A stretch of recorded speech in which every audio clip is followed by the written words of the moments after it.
Hey, how's it going? Just want to stop by a little bit. I was talking to a client today, and he brought up this thing that reminded me of something that you may find of use that may help your business. This guy contacted me on LinkedIn a few years back. It was back when I was doing direct mail. I did a lot of direct mail. Millions of pieces of mail that I've created went out. So, anyways, but I'd always talk marketing stuff and blogs and stuff about how to get more business and whatever. So, anyways, this guy wants to contact me. He goes, "Can we get on a call so I can tell you a little bit about my situation? And I don't know if there's anything you can do to help, but I just want to talk about it." So I get him on the phone, and he had a pressure washing business.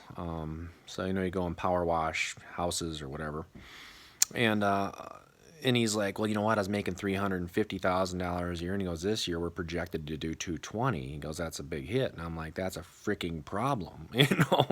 That's a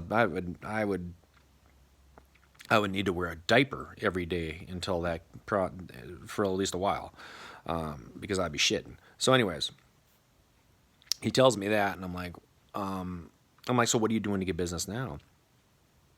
And he's like, "Well, we're kind of sending out mail, direct mail," and I said, "Well," and I was thinking postcards or something maybe would work for that. And he's like, "Well, I don't want to go after consumers, house owners or the households." He doesn't want to do the household mailings. He wanted to go after other businesses, which were associations. He wanted to do associations who have whole neighborhoods, basically developments that they are in charge of, mowing the lawn, plowing, all that kind of crap's all included in your association fees. So he goes, his idea was to go after these associations because they're contracts, and he doesn't have to chase down individuals. He's going to go clump, clump, clump, and some of these are $10,000 plus contracts.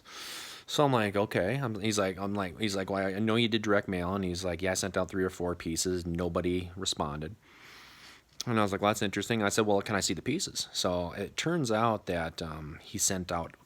What he did is they printed out a flyer, folded it, and shoved it in the envelope, and mailed it off. Which I don't know if you know anything about direct mail, but that's suicide. You just 100% fail no matter what's on the flyer. It doesn't matter. You could be giving away a Mercedes and you'd fail. But that's how bad they work. So I'm like, "Oh, damn." And I said, "Well, why don't we try direct mail again?"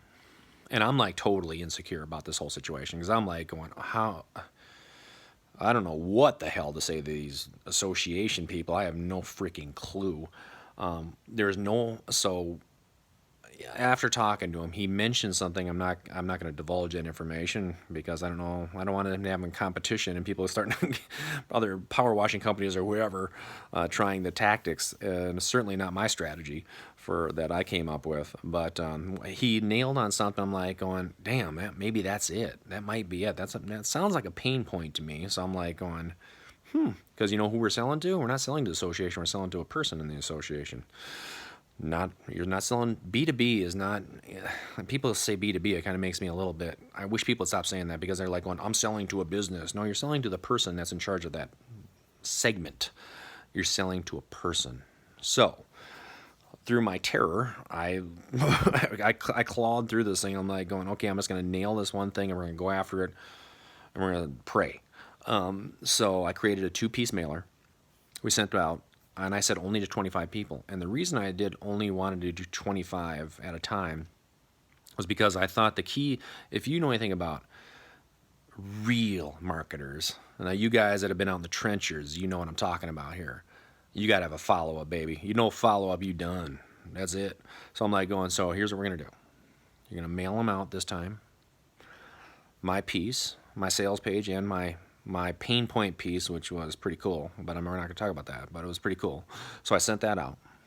So they got, a week goes by. I'm like, "How's it going?" He's like, "Oh, it's okay. We're having a hard time getting a hold of people." In my mind, I'm getting kind of butterflies. I'm like, ugh, God, I don't even know if I want to mess with this, man. I mean, I'm trying to think of what I'm going to do next, or do we send out more, or what do we do? So anyways, like 3 weeks go by. Like it's been almost a month. And he's like, "Hey, man, can we get on the phone?" I'm like, "Oh, sure, dude." So I get on the phone with him, not expecting a whole lot. And he's like, "You were right, man. We stuck with that calling. We just kept calling at him, and we got people on the phone." So in 25 letters mailed out, they had $83,000 in sales, in contracts signed. And it's not like we sold all 25 people, by the way. It was like two. One was like 12,000. The other association happened to be in charge of multiple developments, and it ended up being altogether around $83,000 in guaranteed contracts for 1 year. I brought them from 220 to over $300,000 just in 25 letters. Something they thought wouldn't work. Something that I could see why they would have thought it wouldn't work. This is the important message I'm trying to leave to you today: is that even if you tried something that didn't work, it might have just been because you just didn't do it right.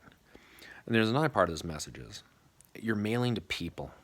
Hit people. You got to you got to find their trigger, what that is. And if you're doing online ads, Facebook ads, it's all the same thing, man. Look at it from how someone's looking at you. Okay, you're putting this out there now. Let's pretend it's not you looking through that looking glass. Let's pretend someone else is looking at you. You got to be that person looking at it. The better you learn to master that skill. That is how I've never had a failure. I've never failed in direct mail. I never had a failing ever. I don't know how, but I didn't. And the only thing I can attribute that to is I'm very good at looking at things objectively. I look at it only from the marketplace's point of view, not from the business, because I don't give a frick about the business's point of view. It doesn't mean anything to me. I only care about sales, and I care about numbers, because math doesn't lie. Anyhow, it's just some food for thought. Enjoy.